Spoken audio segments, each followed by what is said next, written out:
Hello students, कैसे हैं आप सभी लोग। मैं हूं Pooja Singh and welcome back to my channel accounting master class. And this is the ninth lecture.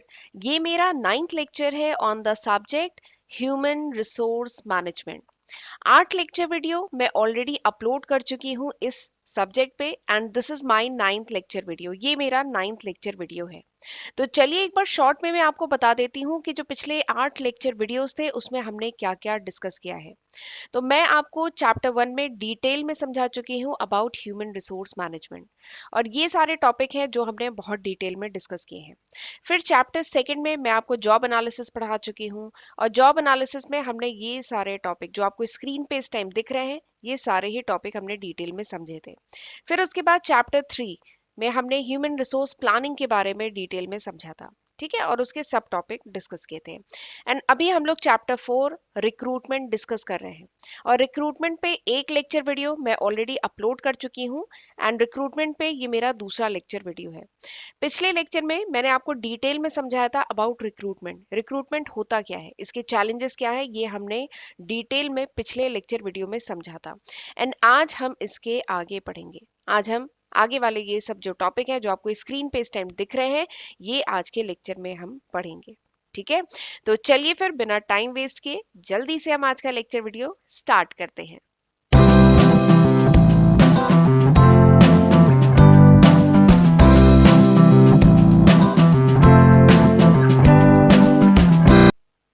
Recruitment.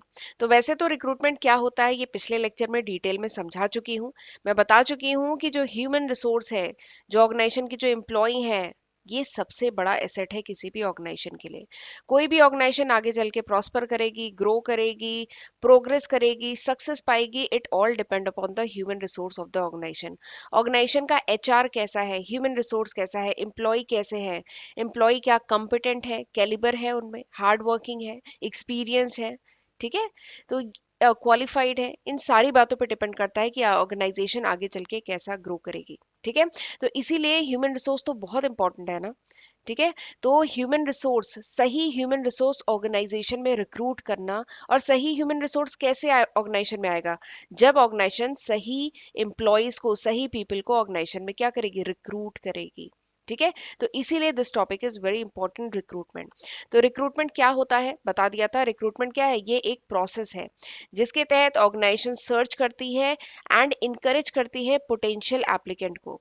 ठीक है, जो भी पोटेंशियल एप्लीकेंट है जिनमें कैलिबर है, हार्ड वर्किंग है, एक्सपीरियंस है, क्वालिफाइड है, उन पोटेंशियल एप्लीकेंट को इनकरेज कर, उनको लोकेट करना। ठीक है, कि ये जो पोटेंशियल एप्लीकेंट है कहाँ मिलेंगे, उनको सर्च करना, लोकेट करना, एंड फाइनली उनको इनकरेज करना कि वो ऑर्गेनाइजेशन में अप्लाई करें। जो भी ऑर्गेनाइजेशन में जो ओपनिंग निकली है, जो भी जॉब की ओपनिंग निकली है, उसके लिए अप्लाई करें। तो इस प्रोसेस को कहा जाता है रिक्रूटमेंट। ठीक, एक बार स्क्रीन को पॉज करके एक बार पढ़ लीजिएगा रिक्रूटमेंट। तो रिक्रूटमेंट क्या है, ये एक प्रोसेस है of locating and encouraging the potential applicant, ताकि वो एग्जिस्टिंग जॉब के लिए अप्लाई करें। This is recruitment. ठीक, आज हम इसके आगे पढ़ने वाले हैं सोर्सेज ऑफ रिक्रूटमेंट। ये तो हमें समझ में आ गया कि रिक्रूटमेंट क्या होता है। ठीक, बट इसके सोर्सेज क्या हैं, कहाँ कहाँ से ऑर्गेनाइजेशन रिक्रूटमेंट कर सकती है। तो इसके दो मेन सोर्सेज होते हैं, एक होता है इंटरनल सोर्स, एक होता है एक्सटर्नल सोर्स। तो these are the two main sources of recruitment. ठीक, अब ये क्या होते हैं, इनके मेरिट्स एंड डीमेरिट्स, ये सब हम पढ़ेंगे। ठीक, चलिए इंटरनल से शुरू करते हैं। इंटरनल सोर्सेज क्या होते हैं, तो नाम से ही समझ में आ रहा है, इंटरनल यानी ऑर्गेनाइजेशन के अंदर से ही इंटरनल। तो इंटरनल सोर्सेज क्या होते हैं, यानी वो एम्प्लॉयज, वो पीपल जो ऑलरेडी ऑर्गेनाइजेशन में काम कर रहे हैं, वो सब क्या हो गए, इंटरनल सोर्स का पार्ट। ठीक है, जैसे सपोज करिए एक ऑर्गेनाइजेशन है। ठीक है, ये ऑर्गेनाइजेशन है, इसके कोई सपोज करिए एक हायर लेवल पे एक पोजीशन की, मतलब यहाँ पे एक वैकेंसी है, हायर लेवल पे एक वैकेंसी है। ठीक है, तो ऑर्गेनाइजेशन के पास एक ऑप्शन ये है कि ऑर्गेनाइजेशन कोई बाहर से रिक्रूटमेंट करे। ठीक है, बाहर से किसी दूसरी ऑर्गेनाइजेशन में कोई पर्सन वर्क कर रहा हो, उसे मतलब अपने यहाँ पे लाने की कोशिश करे, या कंसल्टेंसीज होती हैं उनके थ्रू ऑर्गेनाइजेशन में पीपल लाने की कोशिश करें, या किसी कॉलेज में जाए, कैंपस प्लेसमेंट के थ्रू ऑर्गेनाइजेशन में किसी का सिलेक्शन करे। ठीक है, एक ऑप्शन ये है। या दूसरा ऑप्शन क्या है, इंटरनल सोर्स। इंटरनल सोर्स यानी ऑर्गेनाइजेशन के अंदर ही जो एम्प्लॉय लोअर लेवल पे काम कर रहे हैं, उनको प्रमोट करके हायर लेवल पे लाए। ठीक है, तो दैट इज इंटरनल सोर्स, इसे इंटरनल सोर्सेज कहते हैं। तो इंटरनल सोर्स यानी वो पीपल जो ऑलरेडी ऑर्गेनाइजेशन में काम कर रहे हैं वो क्या होंगे, इंटरनल सोर्स। यानी वो लोअर लेवल पे काम कर रहे हैं, अब उनको प्रमोट करके हायर लेवल पे लाया लाया जाए, तो ये क्या हो गया, इंटरनल सोर्स। और इंटरनल सोर्स में एक चीज और है ध्यान रखने की, कि इंटरनल सोर्स में जैसे जो रिट्रेंच्ड एम्प्लॉय हैं, रिट्रेंच मतलब जिनकी छटनी कर दी गई एक समय में कॉस्ट कटिंग के कारण, या रिसेशन आ गया उस समय अगर एम्प्लॉय की छटनी की गई, ठीक है, तो जो रिट्रेंच्ड एम्प्लॉय हैं, जो रिटायर्ड एम्प्लॉय हैं, या अगर कोई डिसीज्ड एम्प्लॉय है, किसी की डेथ हो गई, उसके जो डिपेंडेंट है, ये भी इंटरनल सोर्सेज का पार्ट होते हैं। ठीक है, तो जब भी कोई वैकेंसी ऑर्गेनाइजेशन में अराइज करती है, वही देखिए मैं लिखा है, when ever any vacancy arises, तो कोई भी पीपल, जो कोई भी एम्प्लॉय जिसके पास वो स्किल हो, वो कॉम्पिटेंसी हो, वो एक्सपीरियंस हो, वो क्वालिफिकेशन हो, ठीक है, उसको भी अपग्रेड करके या ट्रांसफर करके या प्रमोट करके उस वैकेंसी को भरा जा सकता है। तो वो किस में आता है, इंटरनल सोर्स। ठीक समझ में आ गया। इंटरनल सोर्स मतलब ऑर्गेनाइजेशन के अंदर के ही किसी पर्सन को चाहे अपग्रेड किया जाए, प्रमोट किया जाए या ट्रांसफर करके, ठीक है, अगर उस वैकेंसी को फिल किया जाता है तो ये आता है इंटरनल सोर्स। ठीक, चलिए अब एक्सटर्नल सोर्स की बात करते हैं। एक्सटर्नल सोर्स यानी बाहर से किसी इंप्लॉय को ऑर्गेनाइजेशन में लाना, बाहर से किसी पीपल का रिक्रूटमेंट करके लाना, दैट इज एक्सटर्नल सोर्स। तो एक्सटर्नल सोर्स लाई करता है आउटसाइड द ऑर्गेनाइजेशन, बाहर से किसी इंप्लॉय को लाना, तो दैट इज एक्सटर्नल सोर्स। ठीक है, और बाहर कहाँ से आ सकते हैं, या तो वो पर्सन किसी दूसरी ऑर्गेनाइजेशन में काम करता होगा, या जो एम्प्लॉयमेंट एक्सचेंज होते हैं, ठीक है, वहां पे उस पर्सन ने शायद रजिस्टर किया हो, ठीक है, वो जॉब एस्पिरेंट हो, या कैंपस प्लेसमेंट के थ्रू किसी रेपुटेड कॉलेज में गए हो, वहां से स्टूडेंट को लाया हो, ठीक है, कैंपस प्लेसमेंट किया हो, या जो ऑर्गेनाइजेशन में जो यूनियन होते हैं, ठीक है, या जो ऑर्गेनाइजेशन के जो एग्जिस्टिंग एम्प्लॉय हैं उन्होंने अपने किसी फ्रेंड रिलेटिव को अगर रेफर किया है, तो वो भी एक्सटर्नल सोर्स का पार्ट होता है। ठीक है, या कुछ कंसल्टेंसीज होती हैं, कॉन्ट्रैक्टर्स होते हैं, जिनका काम होता है कैंडिडेट प्रोवाइड करना ऑर्गेनाइजेशन को, ठीक है, तो वो भी एक्सटर्नल सोर्स में आते हैं। तो these all are external source, यानी बेसिकली ऑर्गेनाइजेशन में एम्प्लॉय अगर बाहर से आ रहा है, ठीक है, ऑर्गेनाइजेशन में कोई वैकेंसी है, ठीक है, और एम्प्लॉय अगर बाहर से रिक्रूट किया जा रहा है, तो दैट इज एक्सटर्नल सोर्स। और ऑर्गेनाइजेशन में कोई अंदर से ही किसी पर्सन को चाहे प्रमोट करके, अपग्रेड करके या ट्रांसफर करके उस पोजीशन को फिल किया जा रहा है, तो वो हुआ इंटरनल सोर्स। ठीक, तो समझ में आ गया इंटरनल एंड एक्सटर्नल सोर्स। अब जरा बात कर लेते हैं मेरिट्स, कुछ फायदे हैं कुछ नुकसान है। इंटरनल सोर्सेज और एक्सटर्नल सोर्सेज दोनों के कुछ फायदे हैं, कुछ नुकसान है, कुछ मेरिट्स है, कुछ डीमेरिट्स है, तो वो जरा देख लेते हैं। अगर मैं मेरिट की बात करूं, इंटरनल सोर्सेज के फायदे की बात करूं, तो बताइए क्या क्या फायदे हो सकते हैं। अगर कोई ऑर्गेनाइजेशन है, ठीक है, उसके इस लेवल पे कोई वैकेंसी है, और अगर ऑर्गेनाइजेशन उसको इंटरनल सोर्स यानी किसी इंप्लॉय को रिक्रूट करके, सॉरी, किसी इंप्लॉय को प्रमोट करके उस वैकेंसी को फिल कर रही है, ठीक है, तो इसके फायदे क्या है, इसके नुकसान क्या है। देखिए सबसे बड़ा तो फायदा है कि इट विल बी इकोनॉमिकल, सस्ता पड़ेगा ना ऑर्गेनाइजेशन को, इकोनॉमिकल पड़ेगा ना, क्योंकि ये जो रिक्रूटमेंट का जो पूरा प्रोसेस होता है ना, इसमें खर्चा होता है। ऑर्गेनाइजेशन अगर सपोज करिए मैं कैंपस प्लेसमेंट की बात करूं, तो कैंपस प्लेसमेंट अगर ऑर्गेनाइजेशन करती है, तो उस कैंपस में जाएगी, वहां पे जो कंपनी की एचआर की पूरी टीम है वो जाएगी, 2-3 दिन का पूरा प्रोसेस होता है, सिलेक्शन होगा, इंटरव्यू मतलब कंडक्ट होगा, तो मतलब इट टेक्स टाइम, इसमें खर्चा भी होता है, समय भी लगता है, ठीक है, और फिर वो कॉलेज किस शहर में है वहां जाके रुकना, तो खर्चा होता है, ठीक है। और अगर एडवर्टाइजमेंट वगैरह ऑर्गेनाइजेशन करती है, अगर रिक्रूटमेंट करना है तो एडवर्टाइजमेंट करेगी, न्यूज़पेपर वगैरह में निकलवाएगी, ठीक है, या कंसल्टेंसी के थ्रू कर रही है तो उनको भी कुछ कमीशन देनी होगी, तो इसमें खर्चा होता है। बट अगर ऑर्गेनाइजेशन इंटरनल सोर्सेज से रिक्रूटमेंट कर रही है, तो इट विल बी इकोनॉमिकल, ये सस्ता पड़ेगा, इकोनॉमिकल होगा, कोई खर्चा एडवर्टाइजमेंट पे नहीं होगा। ठीक है, तो पहला इसका बेनिफिट क्या है, ये इकोनॉमिकल होगा। दूसरा इसका बेनिफिट क्या होगा, ये सूटेबल होगा, ये सूटेबल होगा, ठीक है, ऑर्गेनाइजेशन के लिए सूटेबल तरीका है। क्यों, क्योंकि देखिए इसमें क्या है कि ऑर्गेनाइजेशन अपने यहाँ के ऑलरेडी जो एग्जिस्टिंग कैंडिडेट है उनसे उस वैकेंसी को फिल कर रही है ना, तो ये ऑर्गेनाइजेशन के लिए सूटेबल है, क्योंकि यहाँ पे ऑर्गेनाइजेशन पहले से उस एम्प्लॉय को जान रही है, उस एम्प्लॉय की जो क्वालिफिकेशन वगैरह है, जो भी स्किल वगैरह है, जो भी उसका कैलिबर है, हार्ड वर्किंग है, लॉयल है, क्या है, हर चीज एम्प्लॉय के बारे में पहले से जान रही है, तो ये ऑर्गेनाइजेशन के लिए सूटेबल है। ठीक है, तो ऑर्गेनाइजेशन के पास जो पूल ऑफ एप्लीकेंट, अपने यहाँ पे जो पूल ऑफ एप्लीकेंट अवेलेबल है उनमें से राइट एप्लीकेंट पिक करना उस पोजीशन के लिए, ये ऑर्गेनाइजेशन के लिए सूटेबल तरीका है। ठीक है, तो ये भी इसका एक बेनिफिट है। अगला एक और बेनिफिट क्या है, इट इज रिलायबल। ये जो इंटरनल सोर्स होते हैं, इंटरनल सोर्स के थ्रू ऑर्गेनाइजेशन अगर रिक्रूटमेंट कर रही है, ठीक है, इंटरनल सोर्स मतलब recruiting people from with in, मैं एक बार लिखती हूँ, recruiting people from with in, यानी अपने यहाँ से ही, ऑर्गेनाइजेशन अपने यहाँ से ही अगर एम्प्लॉय को, पीपल को रिक्रूट करिए तो वो इंटरनल सोर्स। तो इसका एक और बेनिफिट क्या है, ये रिलायबल मेथड है। रिलायबल मेथड क्यों है? क्योंकि यहाँ पे वही बात है कि रिलायबल क्यों है, इस पे भरोसा क्यों कर सकते हैं, क्योंकि यहाँ पे जो कैंडिडेट है उसके बारे में ऑर्गेनाइजेशन पहले से सब कुछ जान रही है। ये शायद ये जो लोअर लेवल का ये जो कैंडिडेट है जिसको ऑर्गेनाइजेशन प्रमोट करके हायर पोजीशन पे लाएगी, तो इस एम्प्लॉय के बारे में ऑर्गेनाइजेशन पहले से सब कुछ जान रही है। शायद ये एम्प्लॉय पहले से काफी समय से ऑर्गेनाइजेशन में काम कर रहा है। इसके कह लीजिए प्रोज एंड कॉन्स, मतलब इस एम्प्लॉय के बारे में इसकी पॉजिटिव बातें क्या है, इसकी वीकनेस क्या है, इसके बारे में सब कुछ ऑर्गेनाइजेशन जान रही है। क्वालिफिकेशन वगैरह तो जान ही रही है, इसके मतलब प्रोज एंड कॉन्स है, मतलब इसके वीकनेस क्या है, स्ट्रेंथ क्या है, ये सब ऑर्गेनाइजेशन पहले से जान रही है, तो ये ज्यादा रिलायबल है। बाहर से किसी एम्प्लॉय को लाएगी तो ऑर्गेनाइजेशन के लिए वो नया एम्प्लॉय है, पता नहीं कितने समय ऑर्गेनाइजेशन में काम करे, पता नहीं। लेकिन अगर ऑर्गेनाइजेशन के अंदर का ही एम्प्लॉय है तो ये ऑर्गेनाइजेशन के लिए बहुत अच्छा है, तो यही रिलायबल, ये वो थर्ड मेरिट है। अगला क्या है, मोटिवेटिंग।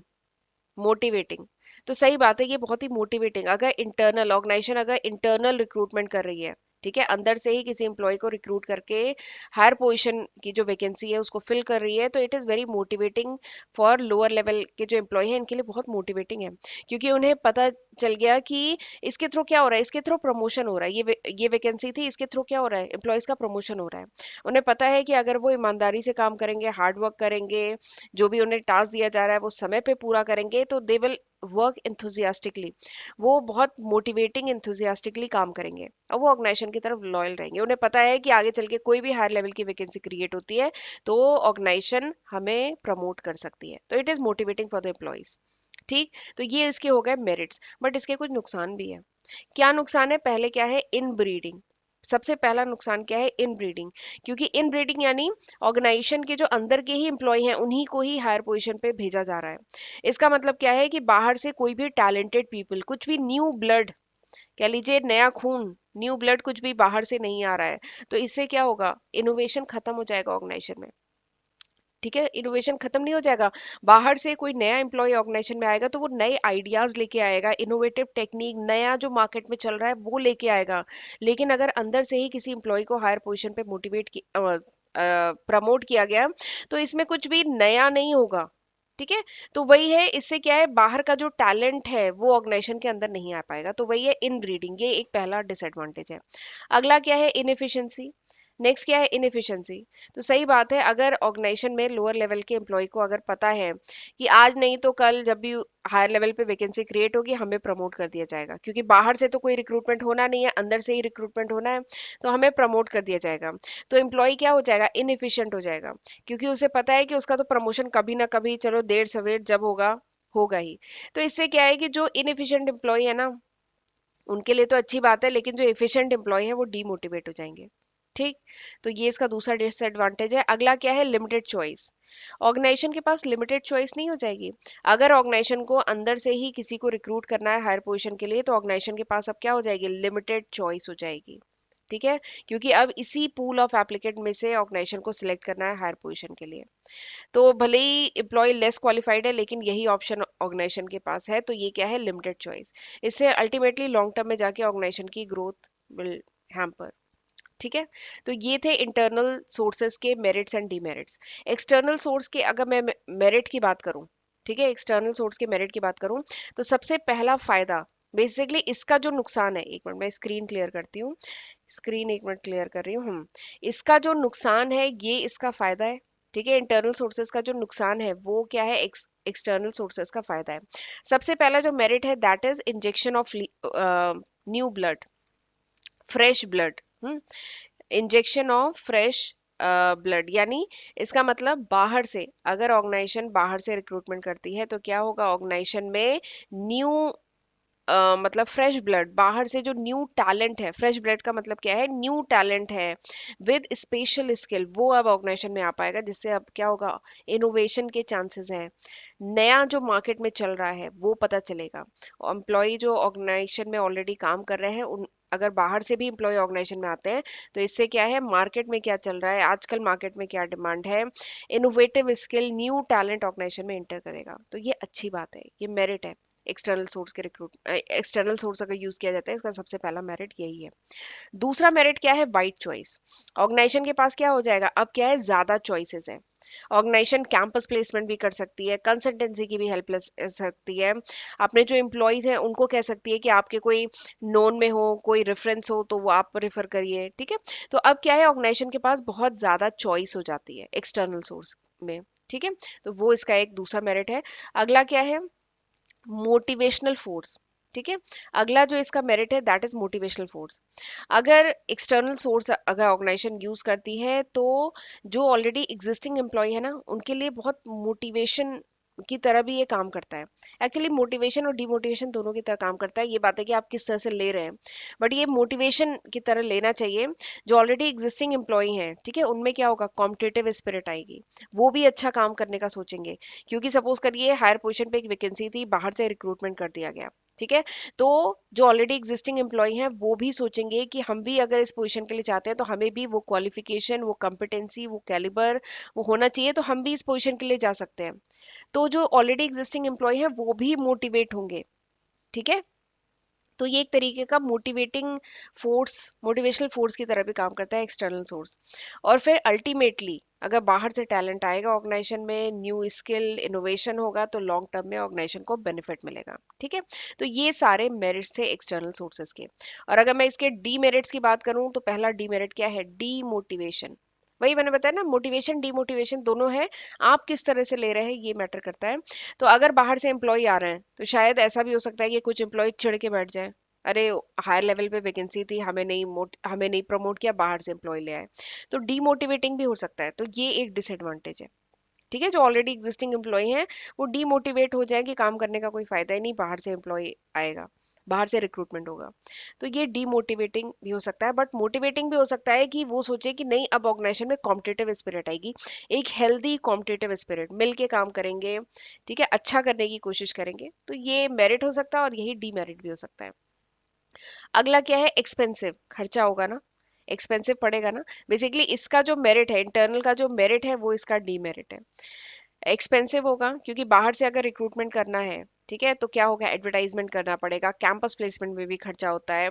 अगर कंसल्टेंसी की हेल्प लेते हैं तो कंसल्टेंसी की भी फीस होती है, कमीशन होती है, ठीक है। तो इट इज एन एक्सपेंसिव। अगर एक्सटर्नल रिक्रूटमेंट कर रहे हैं तो ये एक्सपेंसिव होता है। अगला टाइम कंज्यूमिंग होता है, समय लगता है।